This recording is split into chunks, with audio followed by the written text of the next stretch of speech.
The doctor passed me a secret note. It said, "Don't go home, run." That night I discovered my own family was planning to lock me in a nursing home to steal everything from me. But what they didn't know is that I had a secret that would change their lives forever. My name is Martha. I'm 70 years old, and for 45 years I believed I had raised a loving son. Michael came into my life when he was just 2 years old, an abandoned child that my husband and I adopted with all the love in the world. I gave him everything: education, affection, sacrifices, my best years. When my husband died 10 years ago, Michael became my only family, along with his wife Vanessa and my granddaughter Sarah. But that Tuesday, during what should have been a routine doctor's appointment, my world fell apart. Dr. Evans, my trusted doctor for years, examined me as usual, but something in his behavior seemed strange. His hands trembled slightly as he checked my blood pressure, and he avoided my direct gaze. "Everything is fine, Mrs. Martha," he said with a tense voice. "Your tests are perfect. Your heart is strong. You have many years of life ahead of you." But when I got up to leave, I felt him approach from behind. Suddenly, while I was picking up my purse, Dr. Evans discreetly slipped a folded piece of paper into the bottom of my bag. He did it so quickly, I almost didn't notice. "Take good care of yourself, Mrs. Martha," he said with a forced smile. "And remember, family isn't always what it seems." His words sent a chill down my spine. What did he mean by that? Why had he given me that paper so secretly? I left the office with my heart racing, but I decided not to read the note until I got home. During the taxi ride, 1,000 thoughts crossed my mind. Dr. Evans had never acted so strangely. He was a serious professional man who had known my family since Michael was a teenager. Why was he giving me secret messages now? When I got home, Michael was in the living room with Vanessa and Sarah. The three of them were talking in low voices, but they fell silent abruptly when they saw me walk in. Vanessa was holding several papers that she quickly hid behind her back. "How was the doctor's visit, Mom?" Michael asked me with a smile that didn't reach his eyes. "Everything's fine, son. The doctor says I'm perfect," I replied, trying to sound normal. Vanessa exchanged a look with Michael that didn't go unnoticed. Why did they seem disappointed?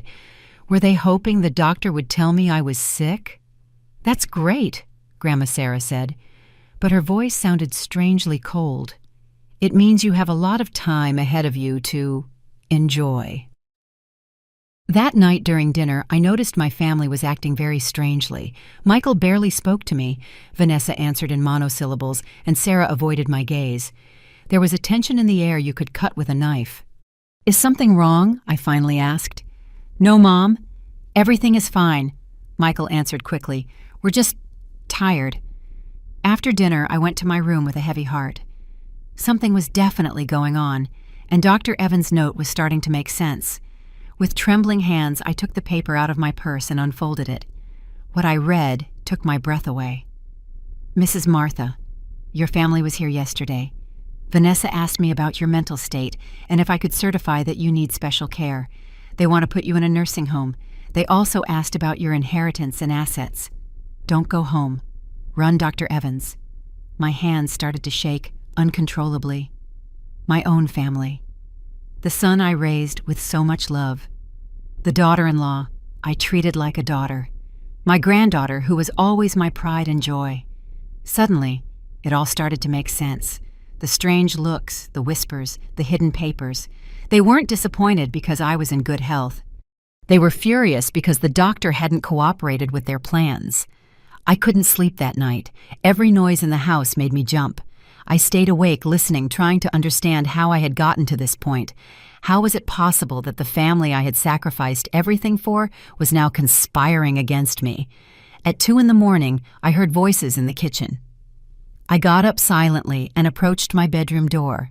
I could clearly hear Michael, Vanessa, and Sarah talking in low voices, but loud enough for me to understand every word. "The damn doctor didn't want to cooperate," Vanessa said with irritation. I explained to him that the old woman is losing her mind, that sometimes she doesn't recognize anyone that she leaves the gas on. But he insisted that she's perfectly fine. "Relax, my love," Michael replied. We'll find another doctor, one who's willing to sign the papers we need." "But in the meantime, what do we do with her?" Sarah asked. "I've already reserved my spot at the university in the United States. I need that money now, not in 5 years when she dies of old age." "Sarah, don't talk like that." Michael scolded her, but without conviction. "Although you're right, we need to act fast.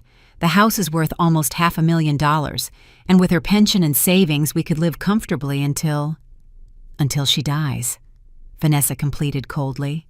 "Look, I didn't come into this family to take care of a senile old woman. I married you because I thought you would inherit soon. But 10 years have passed and she's still here spending our money." "Our money," I repeated in silence, feeling rage begin to build in my chest. All my money earned with the sweat of my brow and my late husband's they saw as theirs. "Tomorrow I'm going to talk to the lawyer," Michael continued. "I'm going to ask him if we can declare her incompetent without needing a doctor. There must be some way.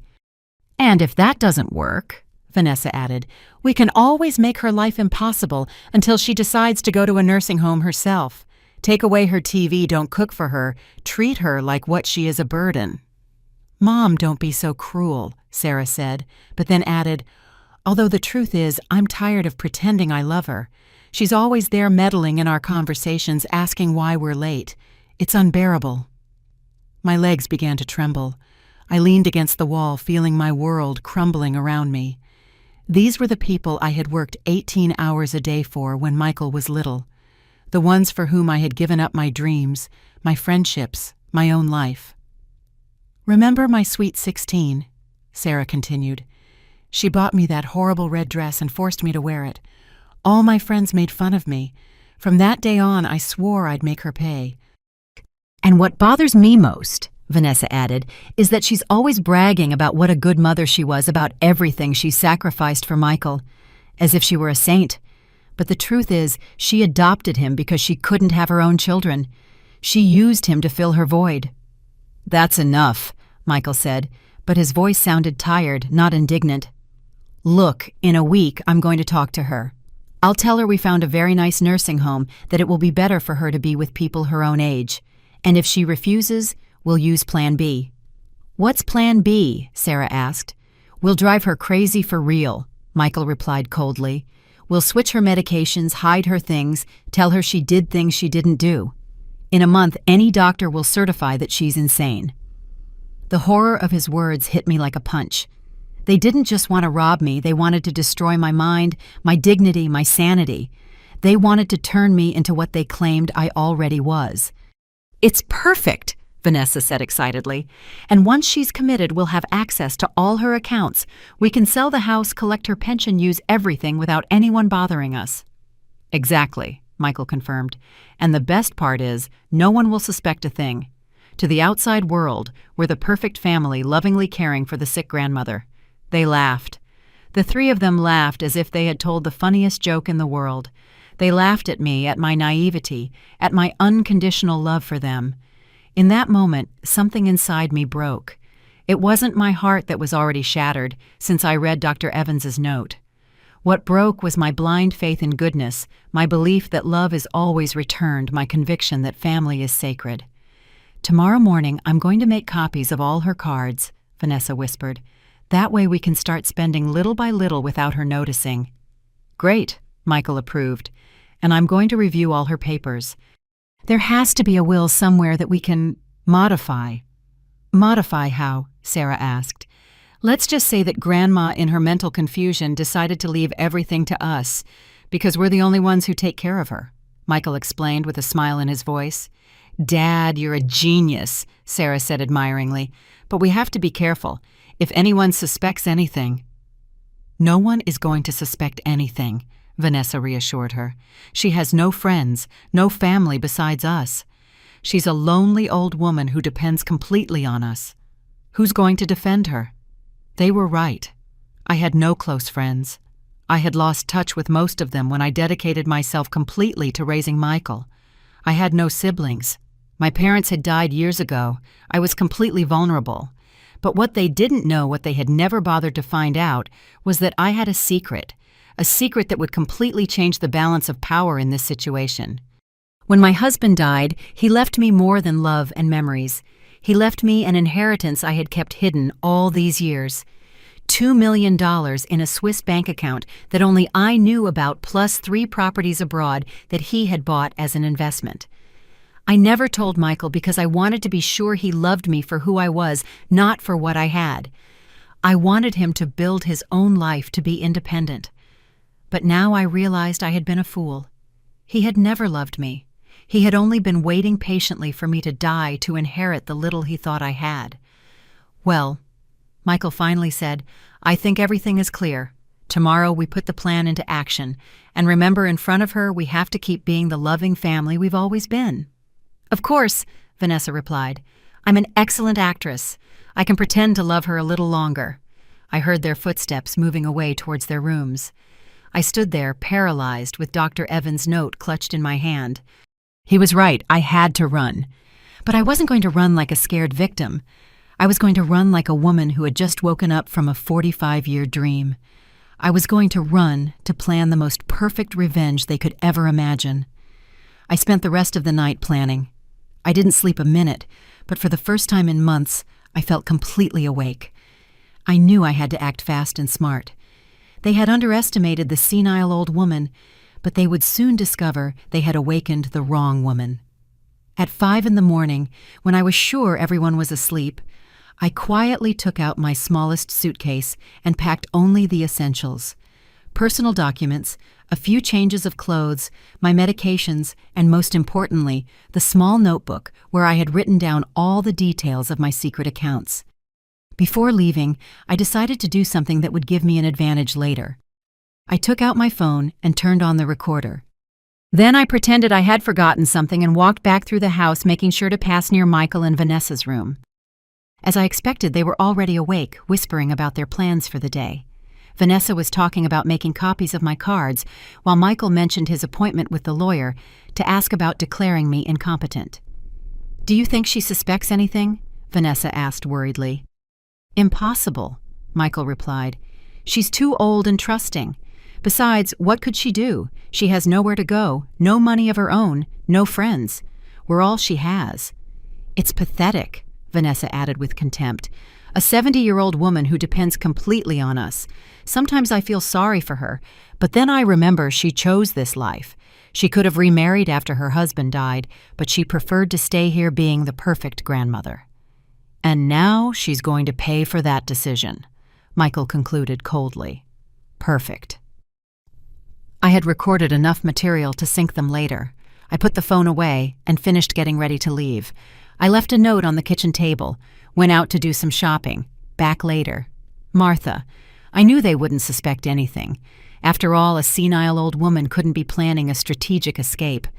I took a taxi to the nearest bank. It was Wednesday morning, and I knew I had a few hours before my family realized something was wrong. At the bank, I withdrew a considerable amount of cash and verified that my secret accounts were intact. The teller, a young woman named Patricia, looked at me curiously when I asked to withdraw $10,000 in cash. "Are you sure, ma'am, that's a lot of money to carry in cash?" she said with genuine concern. "Completely sure," I replied firmly. "I have some personal matters to resolve." After the bank, I took another taxi to the most elegant hotel in the city. I knew I needed a place where I could feel safe while I planned my next moves. The Grand Hotel was perfect, discreet, comfortable, and with services that would allow me to maintain my privacy. "How long will you be with us?" the receptionist asked an elegant woman in her 40s. "I'm not sure," I replied. "It could be a week. It could be several months.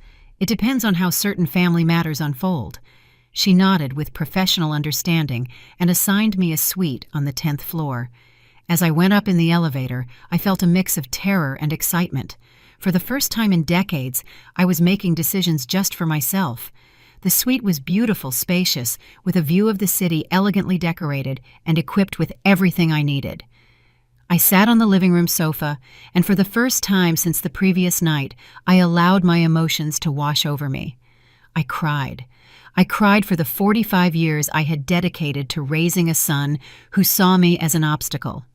I cried for the humiliations I had endured without realizing it. I cried for the woman I had been before becoming the perfect grandmother they despised. But after crying, I dried my tears and started planning. I took out my notebook and began to list everything I needed to do. First, contact my financial advisors in Switzerland to activate my accounts. Second, hire the best lawyer in the city. Third, find a private investigator who could help me document everything my family had done and was planning to do. At 2 in the afternoon, my phone started ringing. It was Michael. "Mom, where are you?" "It's 2 in the afternoon, and you haven't come back." His voice sounded worried, but I could detect the irritation beneath the concern. "I'm fine, son," I replied calmly. "I decided to take a day for myself. It's been a long time." "A day for yourself? What does that mean?" "Where are you exactly?" Now his voice sounded clearly annoyed. "I'm in the city doing some things I had pending." I lied partially. "Don't worry, I'll be back when I'm done." "Mom, this isn't normal for you. You always let us know where you're going. Vanessa is worried. And Sarah, too. We need to know where you are." For the first time in years, I detected something in his voice that surprised me. Panic. He wasn't worried about my well-being. He was worried because he had lost control over me. "You know what, Michael," I said with a calm that surprised even myself. "I'm 70 years old. I think I'm old enough to make my own decisions about where to go and what to do." There was a silence on the other end of the line. "Mom, you're worrying me. You don't sound like yourself." "Are you taking your medication?" he asked, and in that question, I could hear the beginning of his strategy. He was already planting the seed that I wasn't mentally well. "I'm perfectly fine, son. I've never been better," I replied and hung up. I immediately turned off my phone. I knew they would call me obsessively, and I needed peace to do what I had to do. That afternoon, I hired the most prestigious law firm in the city. The lead attorney, a man in his 50s, named Mr. Grant Meyer, received me personally when I mentioned the amount of money I was willing to pay for his services. "I need complete legal protection," I explained. "My family is trying to have me declared incompetent to take control of my assets, but I have recordings that prove it's a conspiracy." Mr. Meyer listened attentively as I played the recordings I had made that morning. His expression grew more and more serious. "Mrs. Martha, this is very serious," he finally said. "What your family is planning constitutes elder abuse conspiracy to commit fraud and potentially document forgery. We could prosecute them criminally." "That's exactly what I want," I replied with determination. "But I need to do it strategically. I want them to pay, but I want it to be in the most painful way possible for them." Mr. Myers smiled. It was the smile of a man who had found a case he liked. "Mrs. Martha, I think you and I are going to work very well together," he said. "I'm going to assign my best team to your case, but I need you to tell me everything, absolutely everything."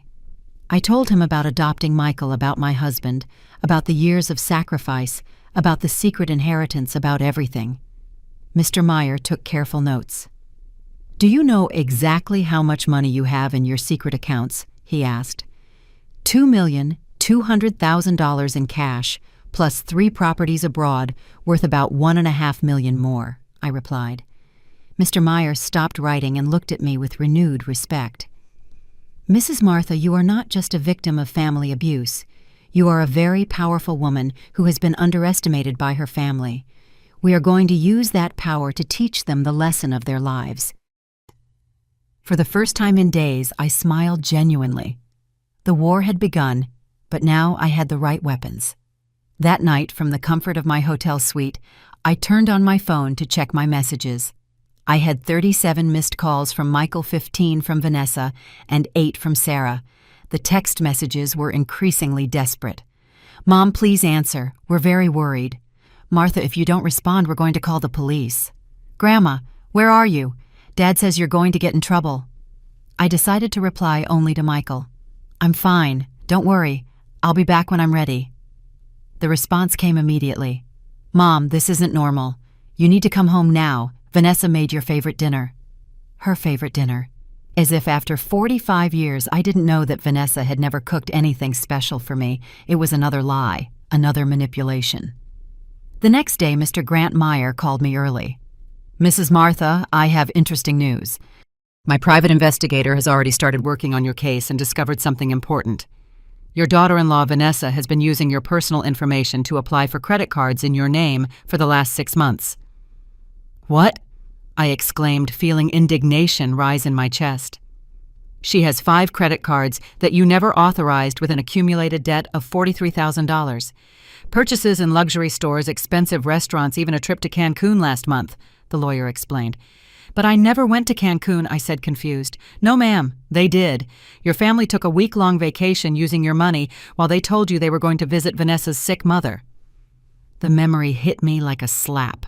I remembered that week perfectly. Vanessa had cried, saying her mother was very ill and they needed to go take care of her urgently. I had given them money for the trip, in addition to what they had already stolen with the fake cards. Mr. Meyer, what else did your investigator find? I asked, dreading the answer. Your son Michael lost his job 8 months ago, but he never told you. He has been living off your savings and pension. We also discovered that he has already contacted 3 different doctors, trying to find one willing to certify that you suffer from senile dementia. Each revelation was a deeper stab. They hadn't just planned to rob me. They had already been robbing me for months. They didn't just want to declare me crazy. They had already started the process. And my granddaughter, Sarah, I asked with a broken voice. She has her secrets too, Mrs. Martha. She's 3 months pregnant, but she's lying to her parents about who the father is. Apparently, the real father is a 50-year-old married man who promised to leave his wife but now wants nothing to do with the baby. Oh, my God, I whispered. My granddaughter, the girl I had helped raise, was caught in a scandal that could destroy her future. There's more, Mr. Meyer continued. Vanessa has been having an affair with the neighbor David for the last 2 years. My investigator has photographs and videos that prove it. David Linda's husband, I asked, remembering the sweet woman who lived next door to my house. The very same. Apparently, Vanessa and David meet at a motel on Tuesday and Thursday afternoons while Michael thinks she's at her yoga class. The irony was brutal. While they were planning to destroy my life by accusing me of being crazy, each of them was living lies that made them far worse than I could have ever imagined. Mr. Meyer, I want you to document all of this, I said with renewed determination. Every lie, every theft, every betrayal. I want that when the time comes to confront them, you have evidence of everything. Of course, Mrs. Martha, but I have a suggestion. Instead of confronting them immediately, what if we let them dig their own grave a little deeper? That afternoon, I decided to do something I hadn't done in years, buy new clothes. I went to the most elegant stores in the city and bought 3 beautiful dresses. 1 elegant black one, vibrant red, and 1 emerald green that made me feel powerful. I also bought new shoes, a genuine leather handbag, and even got my hair done at the most exclusive salon in the city. The stylist, a young woman named Sophia, worked on my hair for 3 hours. "Ma'am, you have beautiful hair," she said as she worked. "Why have you neglected it so?" "Because for a long time, I thought it wasn't worth taking care of myself anymore," I answered honestly. I thought my only function was to be the invisible grandmother who takes care of everyone else. "Well, those days are over," Sophia declared firmly. "When I'm done with you, you're going to look like the queen you've always been." And she was right. When I looked in the mirror, I didn't recognize the woman looking back at me. My hair had a modern, elegant cut with highlights that lit up my face. I looked powerful. That night, dining at the hotel restaurant, I decided to call Michael. "Mom, finally, where the hell have you been?" His voice was furious, not worried. "Taking care of myself, son," I replied calmly. "You know it's been years since I've dedicated time to myself. It's been very revealing." "Mom, this has to stop. You can't just disappear like this. We're your family. We have a right to know where you are." "A right," I repeated, letting the word hang in the air. "Since when does my family have a right over me?" "Since you started behaving erratically," he replied. And there it was again, trying to plant the seed that I was mentally unstable. Erratic. Does it seem erratic to you that a 70-year-old woman decides to take a few days for herself? Yes, when that woman has never done something like that before. "Mom, I think you need to talk to a specialist. You're acting very strangely." "A specialist?" I asked, feigning confusion. "What kind of specialist, Michael?" A psychologist. Mom, someone who can help you with these behavioral changes." "Perfect." He himself was admitting his intentions on a call I was recording. "You know what, son? You're right.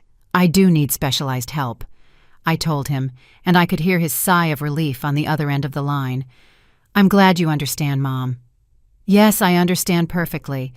I need a specialist in family fraud, a specialist in elder abuse, and a specialist in psychological manipulation, because that's exactly what you've been doing to me."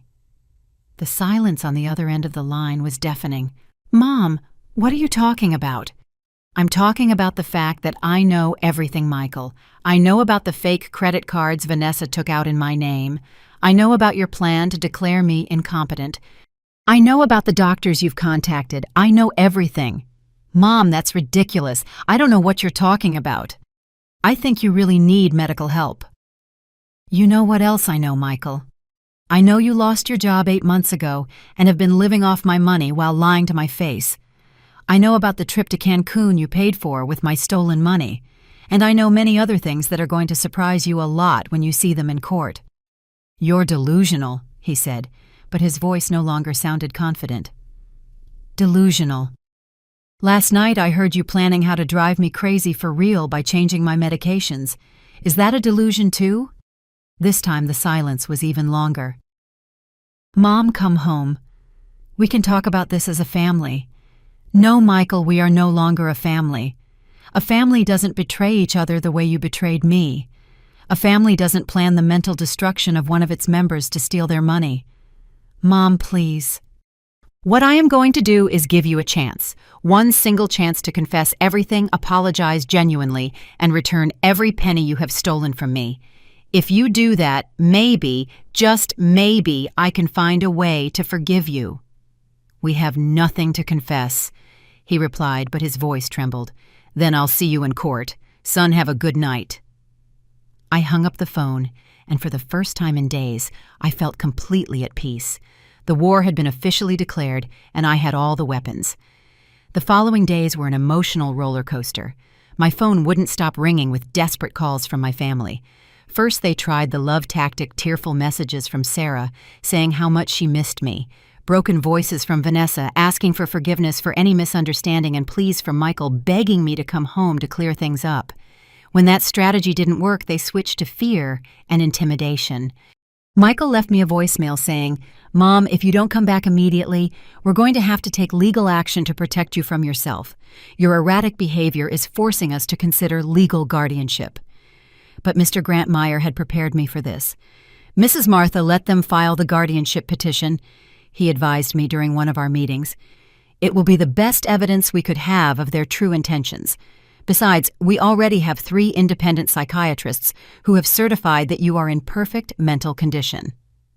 Meanwhile, my private investigator had been very busy. Every day I received new reports that left me more surprised than I thought possible. "Mrs. Martha," he told me during our Friday meeting, "your family has accelerated their plans dramatically since you disappeared. Yesterday, Michael went to your bank trying to access your accounts, saying you had suffered a psychotic episode and that he needed to manage your finances temporarily." "And what did the bank tell him?" I asked. "Fortunately, the bank manager is very professional. He told Michael he would need official legal documentation to make any changes to your accounts. But Michael insisted so much they had to ask him to leave." "Is there more?" "Yes. Vanessa has been selling your belongings.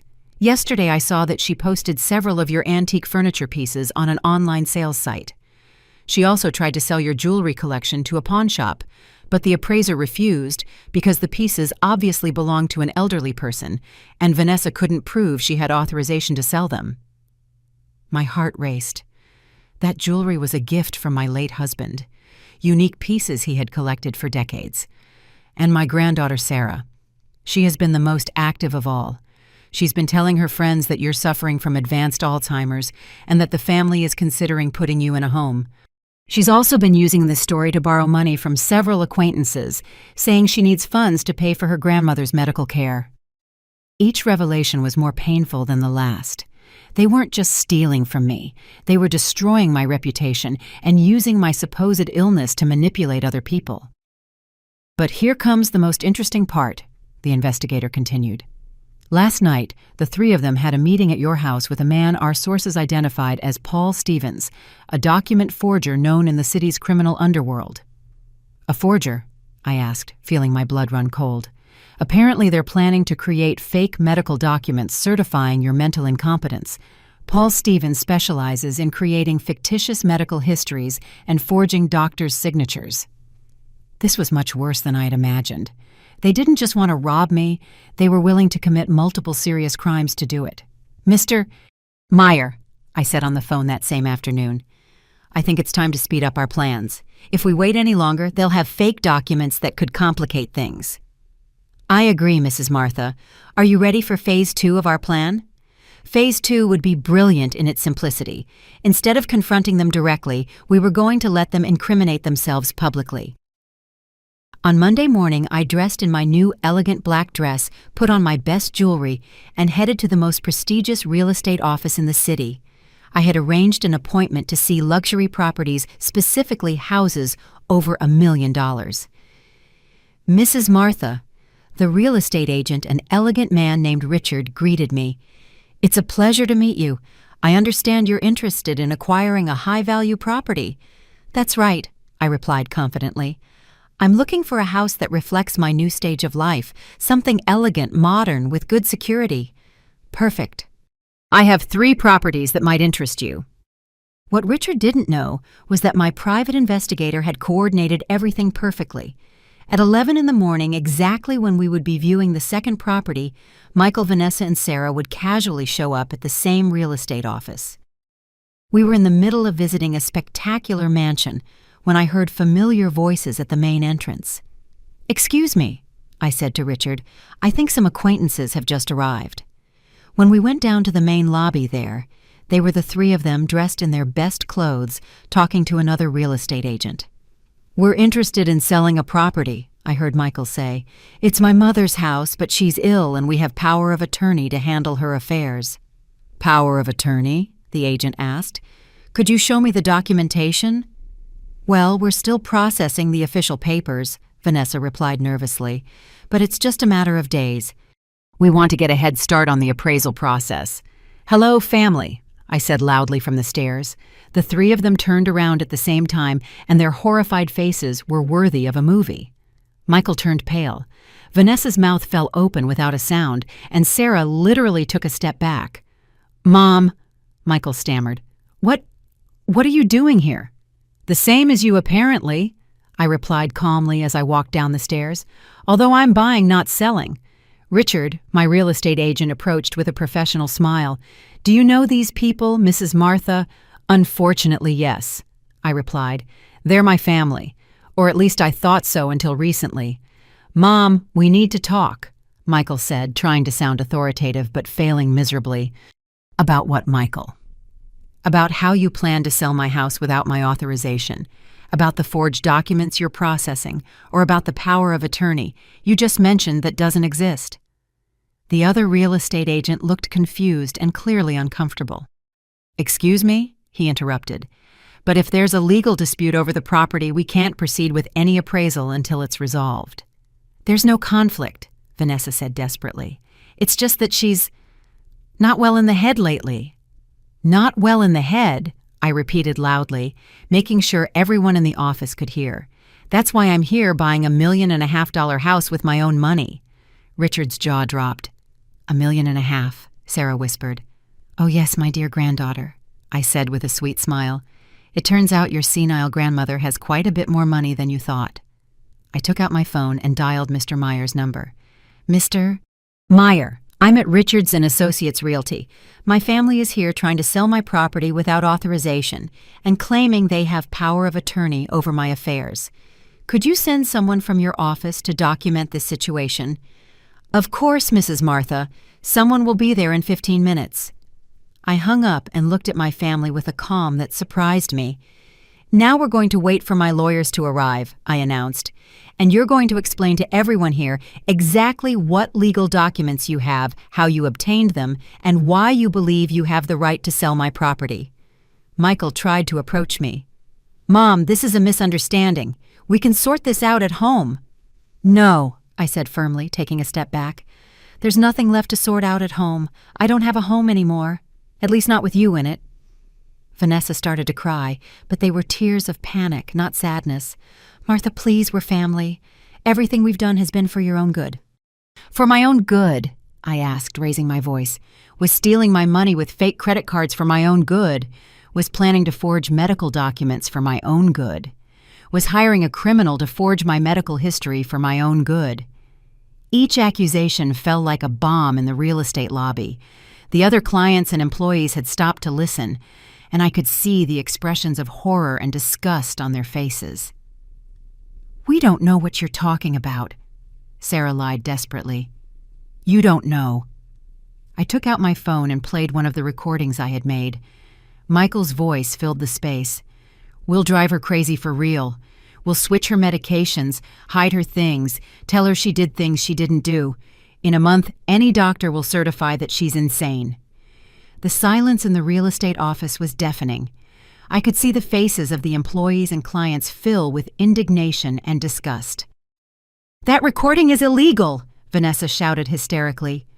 Not in this state, I replied calmly, and definitely not when it's recorded to prevent a crime that's being planned.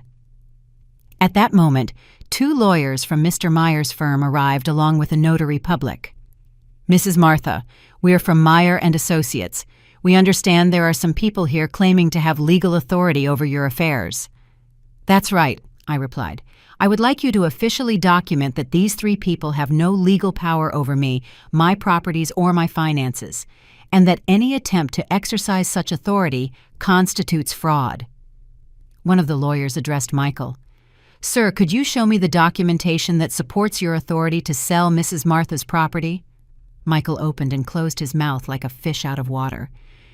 We're in the process of... they don't have any documentation, I declared, because they don't have any authority.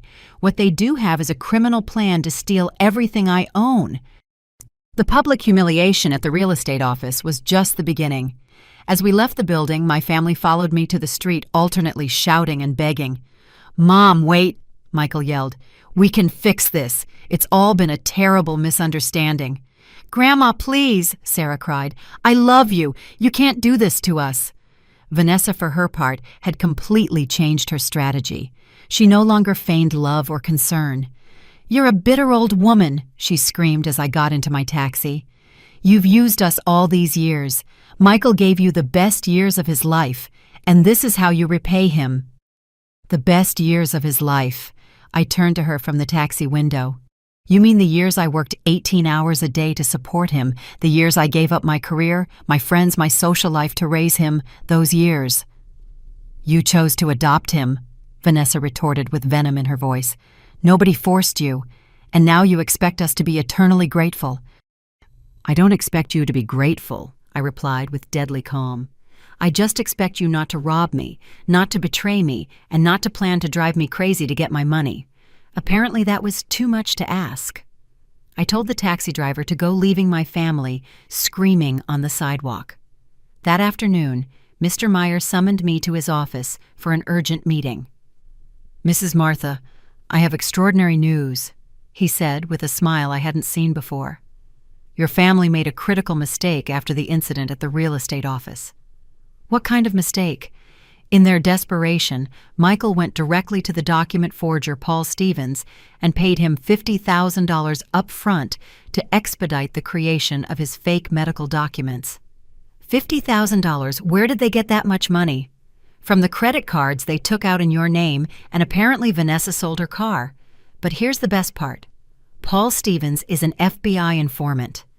He's been cooperating with the authorities for the past 6 months to dismantle a document fraud ring. I was speechless for a moment.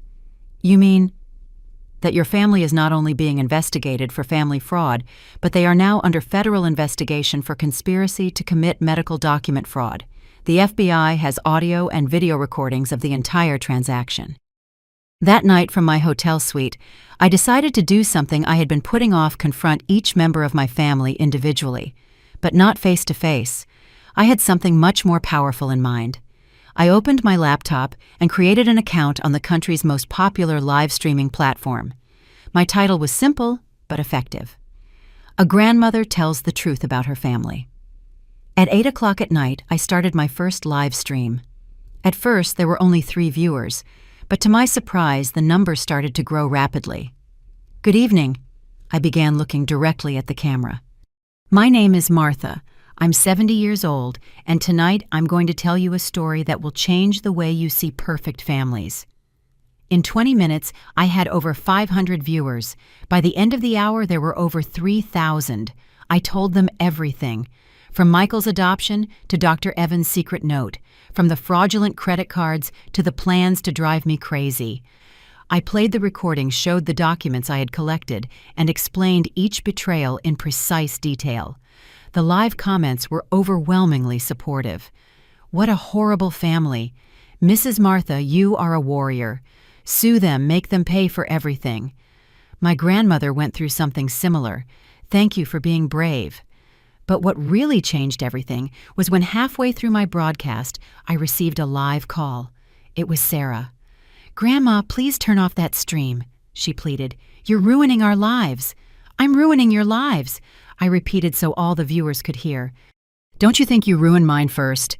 Grandma, everyone is watching us. My friends, my teachers, the whole school. I can't even leave the house. And how do you think I would feel when you had me committed to a nursing home against my will, declared mentally incompetent, and all my money stolen? That was never going to happen. We were exploring options." "Exploring options," I shouted, losing for the first time the composure I had maintained for days. "Sarah, I raised you since you were a baby. I changed your diapers, I took you to school, I took care of you when you were sick, and you stood there smiling while your parents planned to destroy me." The silence on the other end of the line was deafening, but the live comments exploded. "Make her tell the truth. This girl is shameless. Mrs. Martha, don't let her manipulate you." "Grandma," Sarah finally said with a broken voice, I need money for college and for other things." "You thought what, Sarah? You thought I was your personal bank. You thought you could collaborate on a plan to drive me crazy and then use my money to pay for your studies. It's not like that." "Then how is it? Explain it to the 4,000 people watching us right now. Explain to them why you told your friends you needed to borrow money to pay for my medical care while I was perfectly fine." Another silence, then barely audible. "How do you know that?" "Because I'm not the senile old woman you think I am. I know everything, Sarah. Everything. Including things about you that your parents don't know." "What? What things?" "Things that could ruin your future much more than this broadcast ever could." She hung up immediately, but the damage was already done. The viewers had heard my granddaughter implicitly admit that she knew about the plans against me. 5 minutes later, my phone rang again. This time it was Michael, and he sounded absolutely furious. "Mom, turn off that damn broadcast right now," he roared. "Hello, Michael," I said sweetly. "Do you want to talk to the 5,000 people who are watching us? This is defamation. I'm going to sue you for slander." "Slander? Is it slander to play audio recordings where you plan to drive me crazy? Is it slander to show the account statements that prove you've been stealing from me for months? Those recordings are illegal. Not in this state, son. And definitely not when they're made to prevent a crime. But tell me, do you want to explain to all these viewers why you paid a document forger $50,000 yesterday afternoon?" The silence was so long, I thought he had hung up. How do you know that?" "Because Paul Stevens is an FBI informant." "Michael, congratulations, now you're not only being investigated for family fraud but for federal conspiracy. You're lying. Want to bet, check the news tomorrow morning, or better yet, wait for the federal agents to knock on your door." The live comments went crazy. "FBI, FBI, FBI. This family is going to jail. Mrs. Martha is a detective. Justice for Grandma. Mom, Michael said, with a broken voice completely different from his earlier fury. Please stop this. We can still fix it. We're family. No, Michael, I replied with genuine sadness. A family doesn't betray. A family doesn't steal. A family doesn't plan the mental destruction of one of its members. What you are is not a family, it's a criminal organization that shares a last name. We gave you 45 years of our lives. You gave me, I gave you 45 years of mine. I gave up everything for you. And you were just waiting for me to die to inherit what you thought I had. We need that money. Mom, we have debts problems. And that's why you decided to drive me crazy. That's why you decided to rob me. That's why you decided to destroy the last years of my life. It wasn't personal. Those 3 words hung in the air like a death sentence. It wasn't personal. 45 years of love, sacrifice, and dedication, and for him it wasn't personal. You're right, Michael, I finally said. It wasn't personal for you, and from now on it won't be personal for me either. See you in court. I hung up and looked at the camera. And that, dear viewers, was my family, I said with a sad smile. I'll continue this story tomorrow. Good night. I ended the broadcast with over 7,000 viewers and hundreds of messages of support. For the first time in weeks, I went to sleep feeling that I was not alone in this battle. The next morning, I woke up to my phone exploding with notifications. My live stream had gone viral.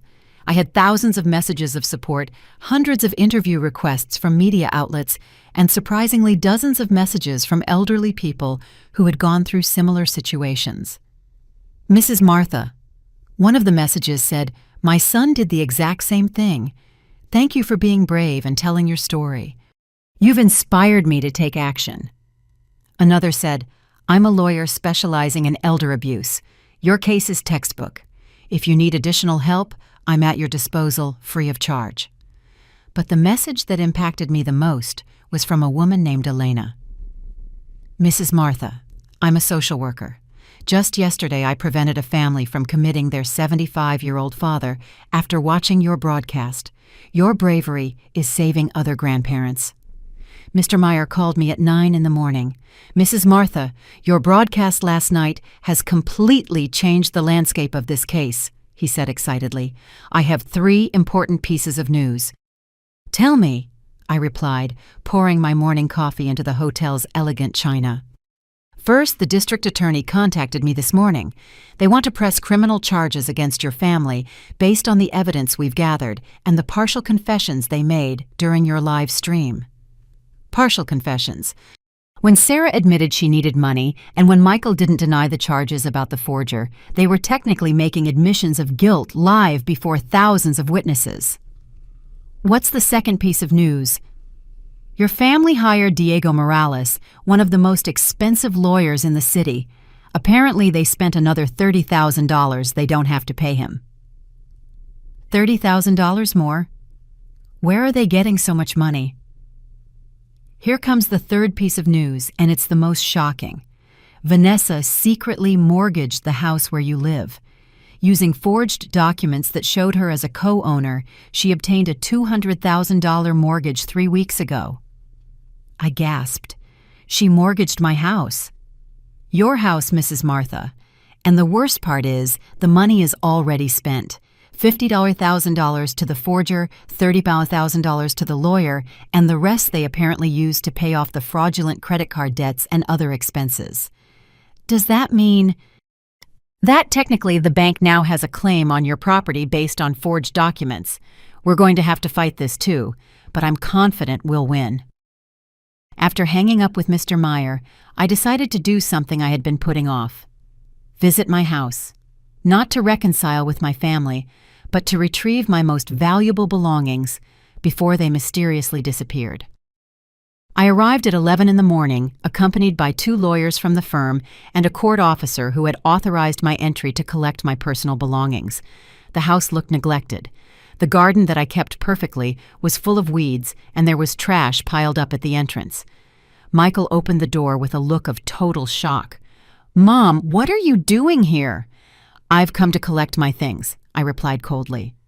These people are my legal representatives, and this officer is here to ensure I can take my belongings without interference. Vanessa appeared behind Michael, disheveled and in her pajamas, in the middle of the morning. "You can't come in here," she shouted hysterically. "This is our house now." "Your house?" one of my lawyers asked. "Do you have documents to prove that claim?" We live here," Vanessa stammered. "Living on a property doesn't make you the owners," the lawyer explained patiently, "and it certainly doesn't give you the right to fraudulently mortgage it."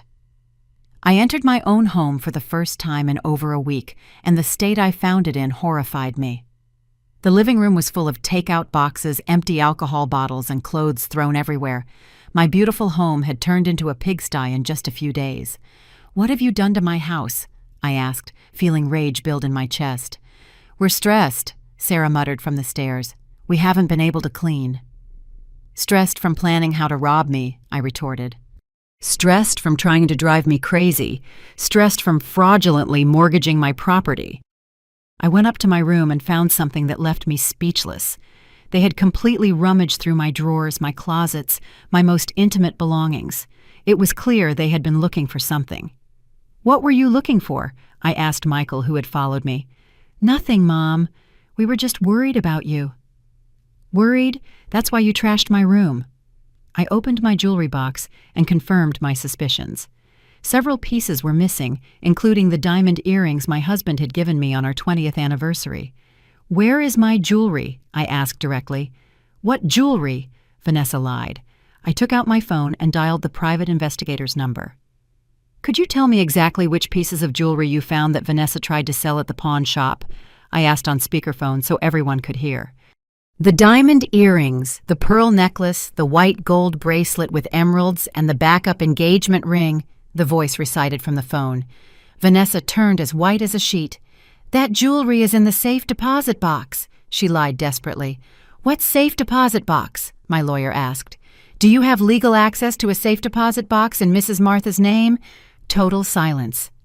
"Vanessa," I said in a dangerously low voice, "you have exactly 24 hours to return every single piece of my jewelry. If they don't appear, I will press additional charges for grand theft."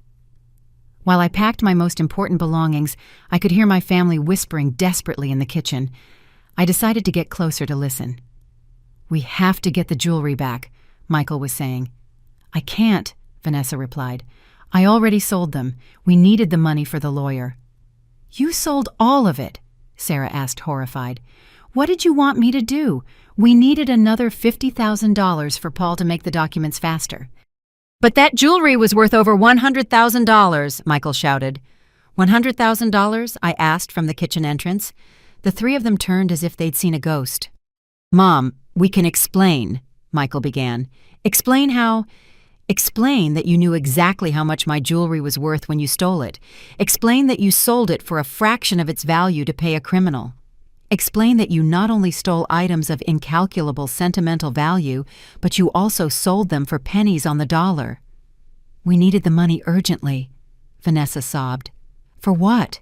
To pay the forger who was going to help you steal all my money, to pay the lawyer who was going to help you declare me crazy."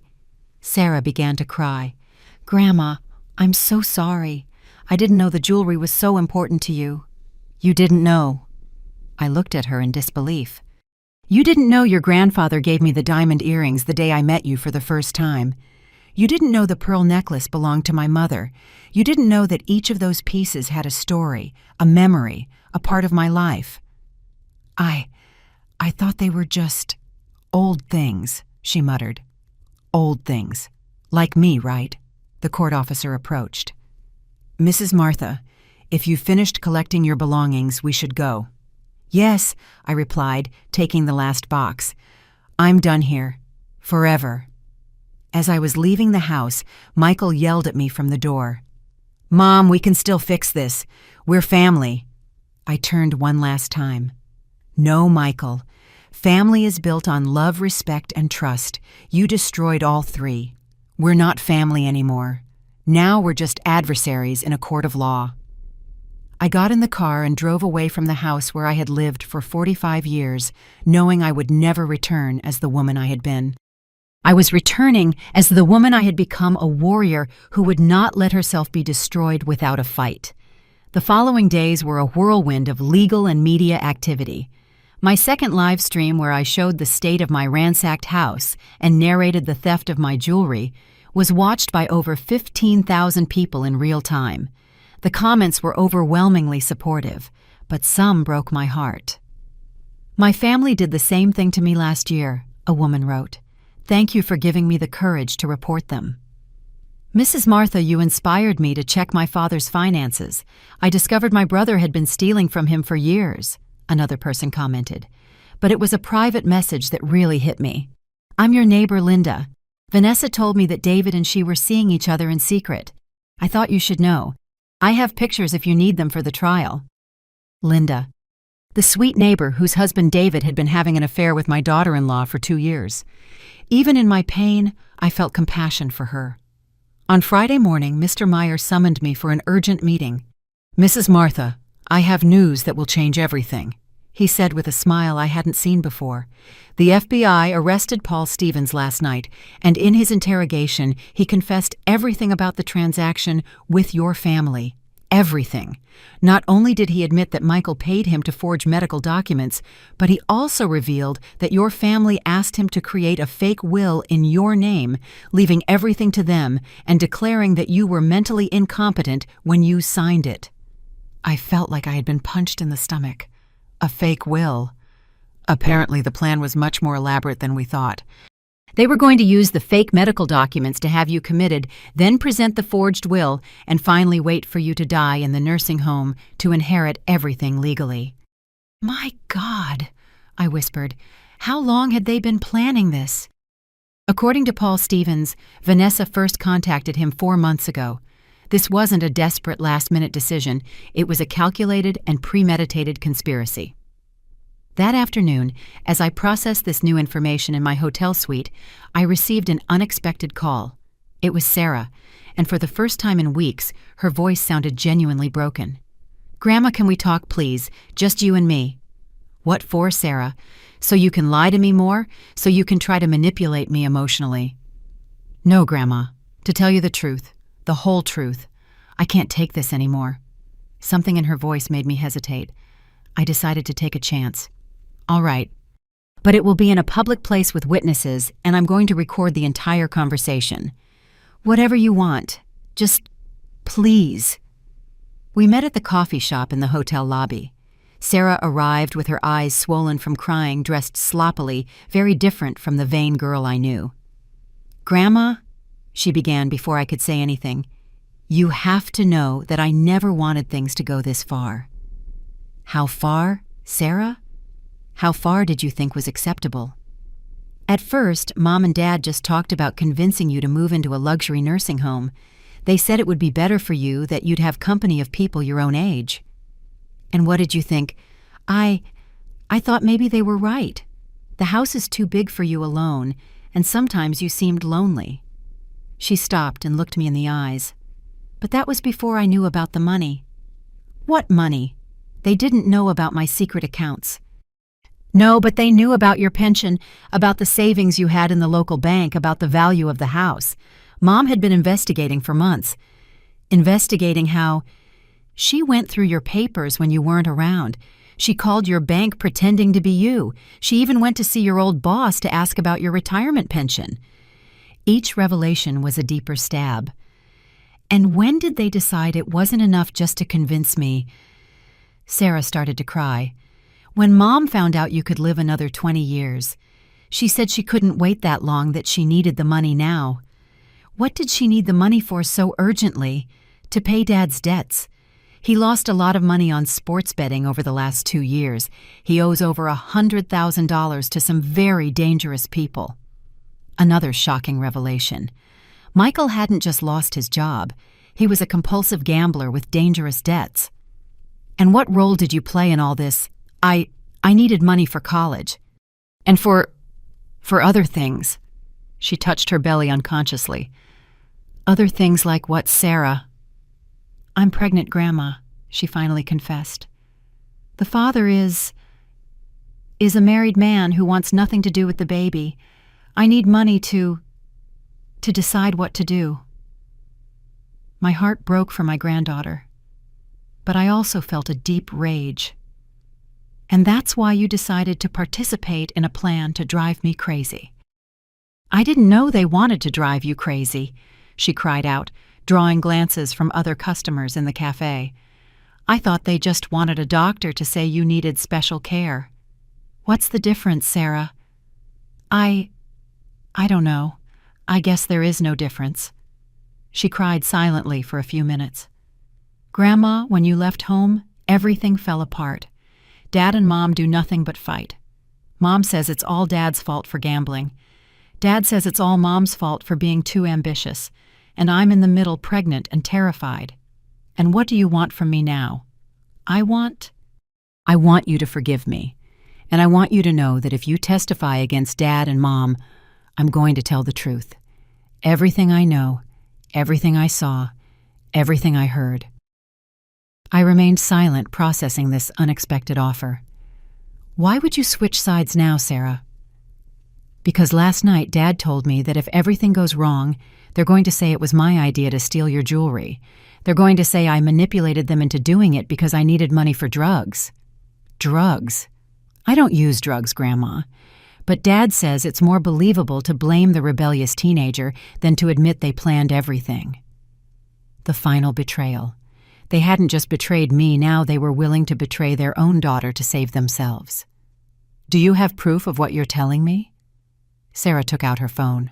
"I have recordings of all their fights since you left. I have text messages where they plan to blame me. I have videos of Mom counting the money she got from selling your jewelry. Why did you record all that?" "Because a week ago, I realized that when all this is over, they're going to abandon me too. I'm a minor. I'm pregnant and I have no money. They're going to need a scapegoat, and that scapegoat is going to be me." I looked at her intently, trying to determine if this was another manipulation or if I was finally hearing the truth. "Sarah, if you decide to testify against your parents, your life will change forever. Your relationship with them will be completely over." "My relationship with them is already over, Grandma, from the moment they decided to use me as part of their plan against you and then decided to sacrifice me to save themselves." "And what do you want in return for your testimony?" "I want you to help me finish high school. I want you to help me make the right decision about my pregnancy. And I want you to teach me how to be a strong woman like you." For the first time in weeks, I felt a spark of the old connection I had with my granddaughter. "Sarah, if you do this, if you help me get justice, I won't just help you with high school and your situation. I'll teach you something much more valuable." "What?" "I'll teach you that real family isn't defined by blood, but by loyalty, respect, and genuine love. And that sometimes protecting yourself means walking away from toxic people even if you share their last name." Sarah extended her hand across the table. "Deal, Grandma." I shook her hand, knowing that this moment would mark the beginning of the end for Michael and Vanessa. "Deal, my child. But now you're my ally, and allies protect each other. Are you ready for that responsibility?" "More ready than I've ever been for anything in my life." The following days were a whirlwind of legal and media activity. My second live stream, where I showed the state of my ransacked house and narrated the theft of my jewelry, was watched by over 15,000 people in real time. The comments were overwhelmingly supportive, but some broke my heart. "My family did the same thing to me last year," a woman wrote. "Thank you for giving me the courage to report them." "Mrs. Martha, you inspired me to check my father's finances. I discovered my brother had been stealing from him for years," commented another person, "but it was a private message that really hit me. I'm your neighbor, Linda. Vanessa told me that David and she were seeing each other in secret. I thought you should know. I have pictures if you need them for the trial."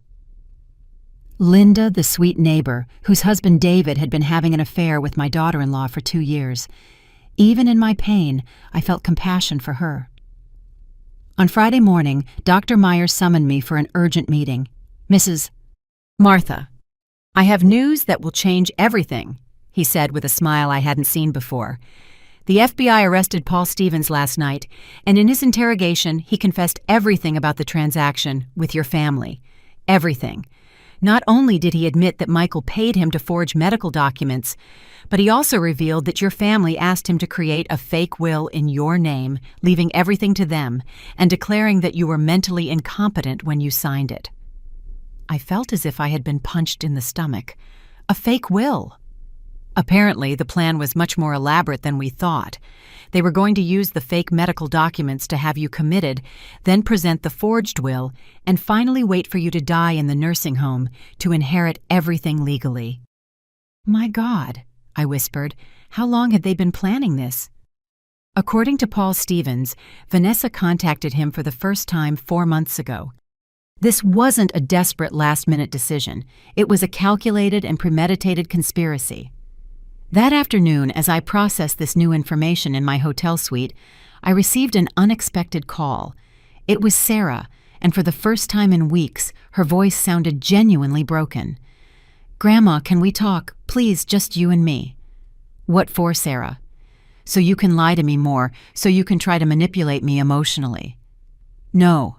Grandma, to tell you the truth, the whole truth. I can't take this anymore." Something in her voice made me hesitate. I decided to take a chance. "All right, but it will be in a public place with witnesses, and I'm going to record the entire conversation." "Whatever you want. Just please." We met at the coffee shop in the hotel lobby. Sarah arrived with her eyes swollen from crying, dressed sloppily, very different from the vain girl I knew. "Grandma," she began before I could say anything, "you have to know that I never wanted things to go this far." "How far, Sarah? How far did you think was acceptable?" "At first, Mom and Dad just talked about convincing you to move into a luxury nursing home. They said it would be better for you, that you'd have company from people your own age." "And what did you think? I thought that maybe they were right. The house is very big for you alone, and sometimes you seemed lonely." She stopped and looked me in the eyes. But that was before I knew about the money. What money? They didn't know about my secret accounts. No, but they knew about your pension, about the savings you had in the local bank, about the value of the house. Mom had been investigating for months. Investigating how? She went through your papers when you weren't there. She called your bank pretending to be you. She even went to see your old boss to ask about your retirement pension. Each revelation was a deeper stab. "And when did they decide it wasn't enough just to convince me?" Sarah began to cry. "When Mom found out you could live another 20 years, she said she couldn't wait that long, that she needed the money now." "What did she need the money for so urgently?" "To pay Dad's debts. He lost a lot of money on sports betting over the last 2 years. He owes more than $100,000 to very dangerous people." Another shocking revelation. Michael hadn't just lost his job. He was a compulsive gambler with dangerous debts. "And what role did you play in all of this?" I needed money for college, and for other things." She touched her belly unconsciously. "Other things like what, Sarah?" "I'm pregnant, Grandma," she finally confessed.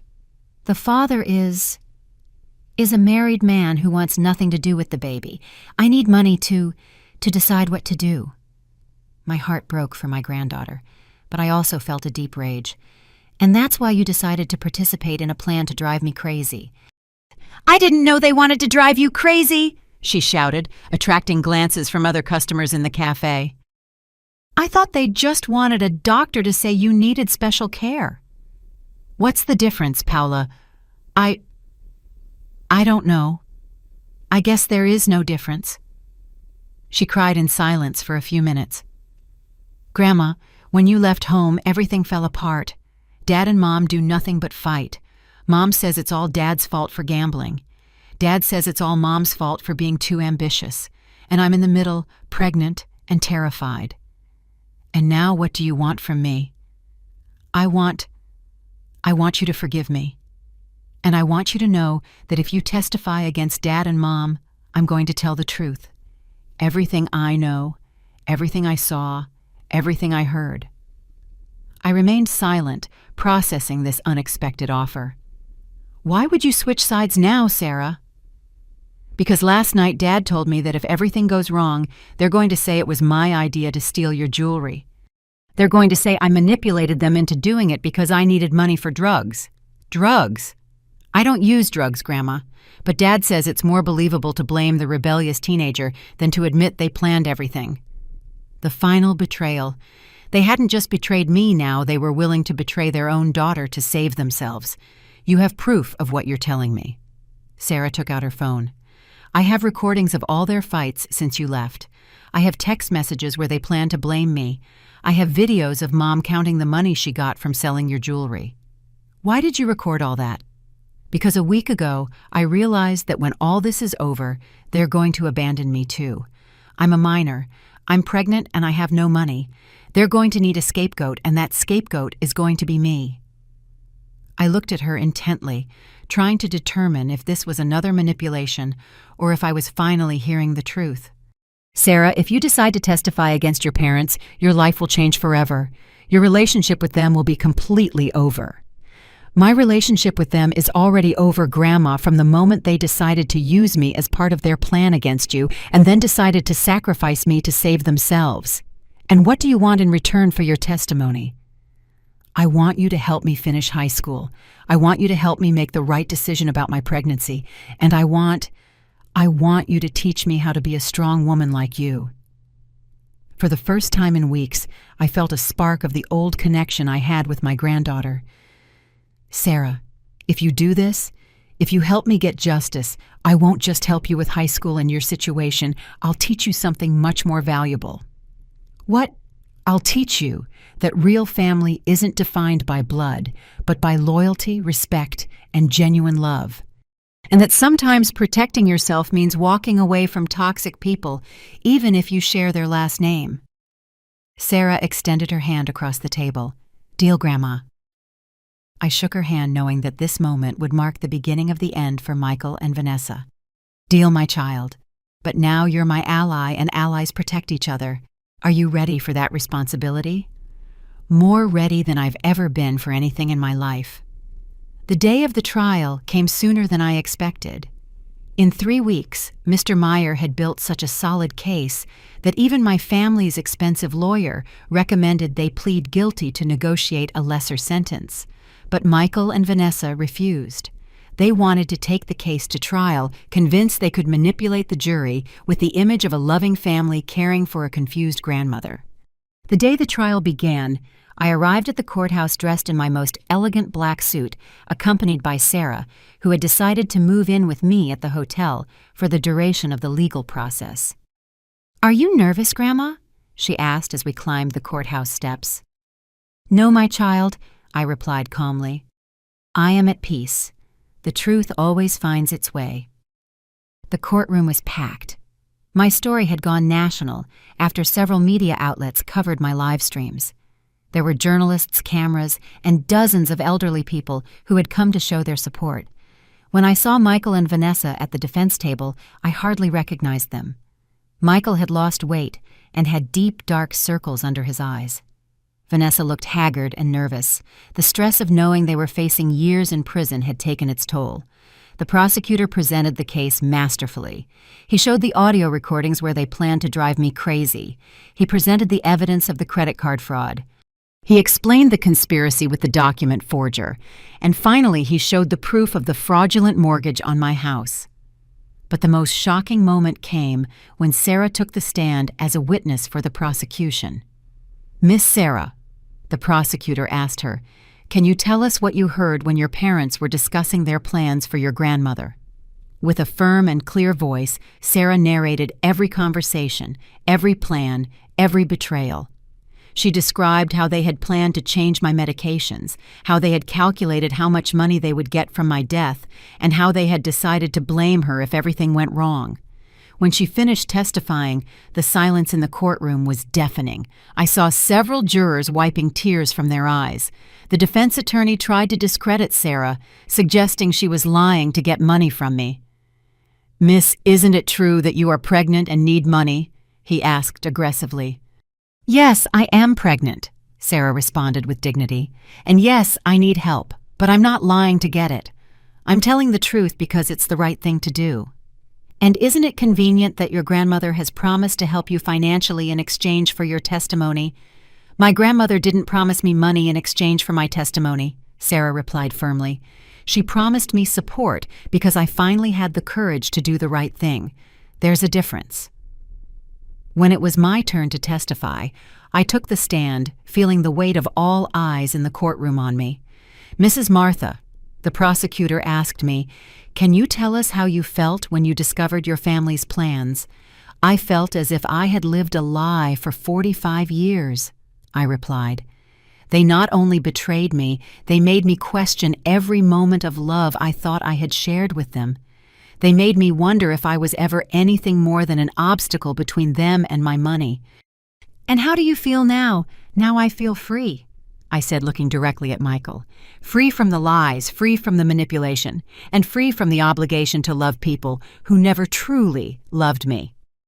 The defense attorney tried to portray me as a vengeful, wealthy woman who was exaggerating the situation. "Mrs. Martha, isn't it true that you have millions of dollars that you never mentioned to your family?" "It's true that I have resources they were unaware of," I admitted. "But those resources do not justify conspiring to drive me insane, stealing my identity, or forging legal documents. Don't you think your family deserved to know about that money?" "Deserved why? For planning my forced institutionalization, for robbing me for months, for betraying me in the cruelest way possible." The trial lasted 5 days. In the end, the jury deliberated for just 2 hours before returning with a unanimous verdict, guilty on all counts. Michael was sentenced to 12 years in prison for conspiracy, fraud, document forgery, and elder abuse. Vanessa received 10 years for the same charges, plus additional charges for mortgage fraud. When the judge read the sentences, Vanessa collapsed in tears. Michael just stared straight ahead with an empty expression. After the trial, as we were leaving the courthouse, a reporter asked me, "Mrs. Martha, do you feel that justice has been served?" "I feel that legal justice has been served," I replied. But the real justice was discovering who I truly was before it was too late to enjoy the rest of my life. 6 months later, I bought a beautiful house on the outskirts of the city. It's smaller than my old house, but it's full of light and has a lovely garden where Sarah and I spend our afternoons. Sarah finished high school with honors and decided to keep the baby. She's now studying law, inspired by everything we went through together. She says she wants to specialize in elder protection. "Grandma," she said to me a few weeks ago, as we were working in the garden, "do you ever regret adopting Dad?" "I don't regret adopting him," I replied, stroking the flowers we had planted together. "I only regret not understanding sooner that kindness should never be practiced at the cost of self-destruction." And what did you learn from all of this?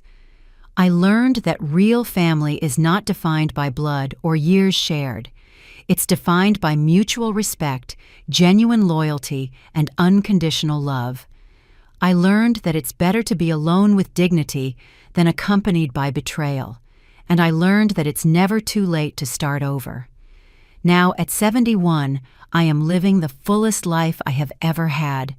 I travel, I read, I have new friends, and above all, I have a genuine relationship with my granddaughter who has become the daughter of my heart that I always wanted. Michael and Vanessa have tried to contact me from prison several times, but their letters go straight into the trash unopened. Some doors once closed should never be opened again. Every night before I go to sleep, I give thanks for 3 things. For Dr. Evans, who had the courage to warn me. For my own strength, which I didn't know I had. And for discovering that endings can also be beginnings if you have the courage to write your own story. Kindness is still important in my life, but now I practice it with wisdom. I help other seniors facing similar situations. I support Sarah in her studies, and I have created a foundation to prevent elder abuse. But more importantly than all of that, I finally learned to love myself as much as I loved others throughout my life. And that, my dears, is the most valuable lesson of all.